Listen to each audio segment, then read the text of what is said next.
जय श्री कृष्णा, राधे राधे। आज इस वीडियो में हम आपको सुनाने जा रहे हैं वैशाख मास महात्म्य का 16वां अध्याय। इस अध्याय में धर्म वर्ण की कथा, कल की अवस्था का वर्णन, धर्म वर्ण और पितरों का संवाद तथा वैशाख अमावस्या की श्रेष्ठता के बारे में आपको बताया जाएगा। मिथिला ने पति से पूछा, ब्राह्मण, इस वैशाख मास में कौन कौन सी तिथियां पुण्यदायिनी हैं? तब शुद्धदेव जी बोले, सूर्य के मेष राशि पर स्थित होने पर वैशाख मास में 30 तिथियां पुण्यदायिनी मानी गई हैं। एकादशी में किया हुआ पुण्य कोटि गुना होता है।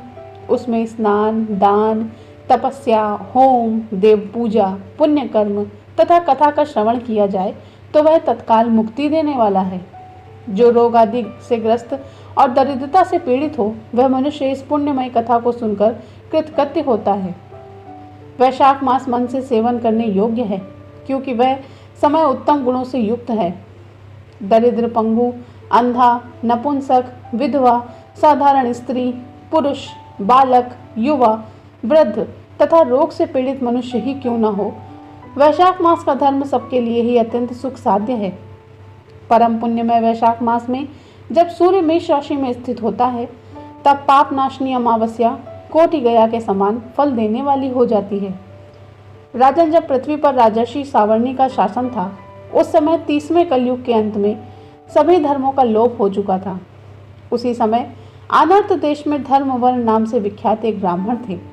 मुनिवर धर्मवर्ण ने उसी कलयुग में ही किसी समय महात्मा मुनियों के सत्र याग में सम्मिलित होकर और उनके साथ पुष्कर क्षेत्र की यात्रा की थी। वहां कुछ व्रतधारी महर्षियों ने कलयुग की प्रशंसा करते हुए इस प्रकार कहा था, सतयुग में भगवान विष्णु को संतुष्ट करने वाला जो पुण्य 1 वर्ष में साध्य है, वही त्रेता युग में 1 मास में और द्वापर में 15 दिनों में साध्य होता है। परंतु कलयुग में भगवान विष्णु को स्मरण कर लेने मात्र से ही उसका भी 10 गुना पुण्य प्राप्त होता है। कलयुग में बहुत थोड़ा पुण्य भी कोटि गुना है। जो एक बार भी भगवान का नाम लेकर दया दान करता है और दुर्भिक्षु में अन्न देता है, वह निश्चय ही ऊर्ध्व लोक को गमन करता है। यह सुनकर देवर्षि नारद हंसते हुए उन्मत्त के समान नृत्य करने लगे। सभासदों ने पूछा, नारद जी, यह क्या बात है? तब बुद्धिमान नारद ने हंसते हुए उन सबको उत्तर दिया कि आप लोगों का कथन सत्य है। इसमें संदेह नहीं कि कलयुग में स्वल्प कर्म से ही महान पुण्य का साधन किया जाता है तथा कलेशों का नाश करने वाले भगवान केशव स्मरण मात्र से ही प्रसन्न हो जाते हैं। तथा मैं आप लोगों से यह कहता हूँ कि कलयुग में ये 2 बातें दुर्घट हैं। शिशेंद्रिय का निग्रह और जिह्वा को वश में रखना, ये दोनों कार्य जो सिद्ध कर ले वही नारायण स्वरूप है। अतः कलयुग में आपको यहाँ नहीं ठहरना चाहिए।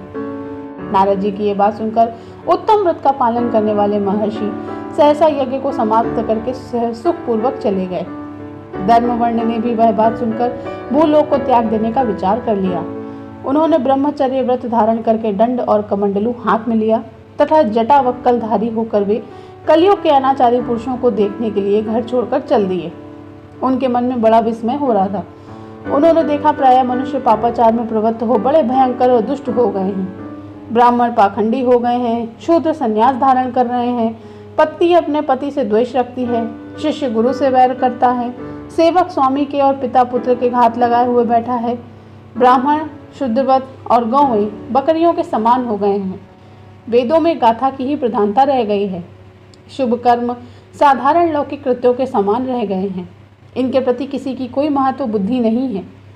भूत प्रेत पिशाच आदि की उपासना चल पड़ी है। सब लोग मैथुन में आसक्त हैं और उनके लिए अपने प्राण भी खो बैठते हैं। सब लोग झूठी गवाही देते हैं। मन में सदा छल और कपट भरा रहता है। कलयुग में सदा लोगों के मन में कुछ और वाणी में कुछ तथा क्रिया में कुछ ऐसा ही देखा जाता है। सबकी विधा किसी न किसी स्वार्थ को लेकर ही होती है और केवल राजभवन में ही उसका आदर होता है। संगीत आदि कलात्मक विद्याएं भी राजा को प्रिय हैं। कली में अधम मनुष्य पूजे जाते हैं और श्रेष्ठ पुरुषों की अवहेलना होती है। कली में वेदों के विद्वान ब्राह्मण दरिद्र होते हैं। लोगों में प्रायः भगवान की भक्ति ही नहीं होती। पुण्य क्षेत्र में पाखंड अधिक बढ़ जाता है। शुद्र लोग जटाधारी तपस्वी बनकर धर्म की व्याख्या करने लगते हैं। सभी मनुष्य अल्पायु, दयाहीन और शठ होते हैं। कलयुग में प्रायः सभी धर्म के व्याख्याता बन जाते हैं और दूसरों के कुछ लेने में ही उत्सव मानते हैं। अपनी पूजा कराना चाहते हैं और व्यर्थ में ही दूसरों की निंदा करते हैं। अपने घर आने पर सभी अपने स्वामी के दोषों की चर्चा में तत्पर रहते हैं। कलियुग में लोगों साधुओं को नहीं जानते, पापियों को ही बहुत आदर देते हैं।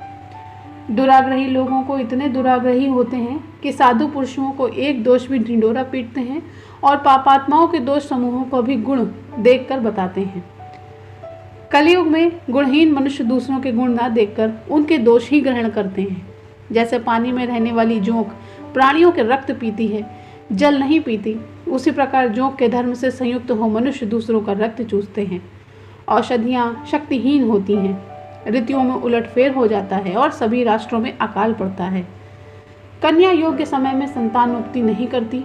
लोग नट और नर्तकों की विद्याओं से विशेष प्रेम करते हैं और जो वेद वेदांत की विद्याओं में तत्पर और अधिक गुणवान है, उन्हें अज्ञानी मनुष्य सेवक की दृष्टि से देखते हैं। वे सभी के सभी भ्रष्ट होते हैं। कलयुग में प्रायः लोग श्राद्ध कर्म का त्याग करते हैं, वैदिक कर्मों को भी छोड़ बैठते हैं।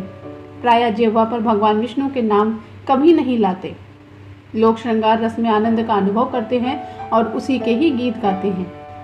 कलयुग के मनुष्यों में ना कभी भगवान विष्णु की सेवा देखी जाती है, ना शास्त्रीय चर्चा होती है, न कहीं यज्ञ की दीक्षा है, न विचार कलेश, ना ही तीर्थ है, ना ही दान, और धर्म तो देखा ही नहीं जाता। यह कितने आश्चर्य की बात है। उन सबको देखकर धर्मवर्ण को बड़ा भय लगा। पाप से व्याकुल होकर हानि होता हुआ देख अत्यंत आश्चर्य से वह चकित होकर दूसरे द्वीप में चला गया। सभी द्वीपों और लोकों में विचरते हुए बुद्धिमान धर्मवर्ण किसी समय कौतूहलवश वे पितृलोक में गए। वहां उन्होंने कर्म से कष्ट पाते हुए पितरों की बड़ी भयंकर दशा देखी और वे दौड़ते रोते गिरते पड़ते थे। उन्होंने अपने पितरों को भी अपने नीचे अंधकूप में पड़े हुए देखा। उनको देखकर वे आश्चर्यचकित होकर दयालु धर्मवर्ण ने पूछा, आप लोग कौन हैं और किस दुस्तर कर्म के प्रभाव से इस अंधकूप में पड़े हैं? पितरों ने कहा कि हम श्रीवत्स गोत्र वाले हैं। पृथ्वी पर हमारी कोई संतान अब शेष नहीं रह गई, अतः हम श्राद्ध और पिंड से वंचित हैं, इसलिए हमें यहाँ नरक में कष्ट भोगना पड़ रहा है। संतानहीन दुरात्माओं का अंधकूप में पतन होता है और हमारे वंश में एक ही महायशस्वी पुरुष है जो धर्मवर्ण के नाम से विख्यात है, किंतु वह भी विरक्त होकर अकेला घूमता फिरता है। उसने गृहस्थ धर्म को स्वीकार ही नहीं किया है। वह एक ही तंतु हमारे कुल में अवशिष्ट है।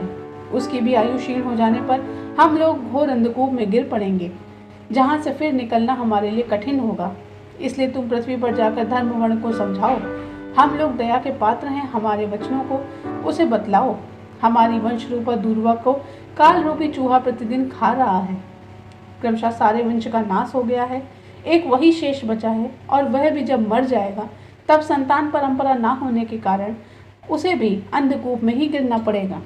इसलिए गृहस्थ धर्म को स्वीकार करें और संतान की वृद्धि करें। इससे हमारी और तुम्हारी दोनों की ऊर्ध्व गति होगी। यदि एक भी पुत्र वैशाख माघ या कार्तिक मास में हमारे उद्देश्य से स्नान श्राद्ध और दान करेगा तो उससे हम लोगों की ऊर्ध्व गति होगी और नरक से हमारा उद्धार हो जाएगा। यदि एक पुत्र भी भगवान विष्णु का भक्त हो जाए, एक भी एकादशी का वह व्रत रखने लगे अथवा एक भी दिन भगवान विष्णु की पाप नाशक कथा का श्रवण करे तो उसकी 100 भावी पीढ़ियों का उद्धार होगा। वे पीढ़ियां पाप से आवृत होने पर भी नरक का दर्शन नहीं करेंगी।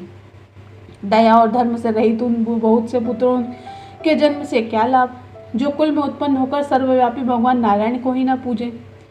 इस प्रकार प्रिय वचनों द्वारा धर्मवर्ण को समझाकर तुम उसे विरक्तिपूर्ण ब्रह्मचर्य आश्रम से गृहस्थ आश्रम में प्रवेश करने की सलाह दो। पितरों की यह बात सुनकर धर्मवर्ण अत्यंत ही विस्मित हुआ और हाथ जोड़कर बोला कि मैं ही धर्मवर्ण नाम से विख्यात आपके वंश का दुराग्रही वह बालक हूँ।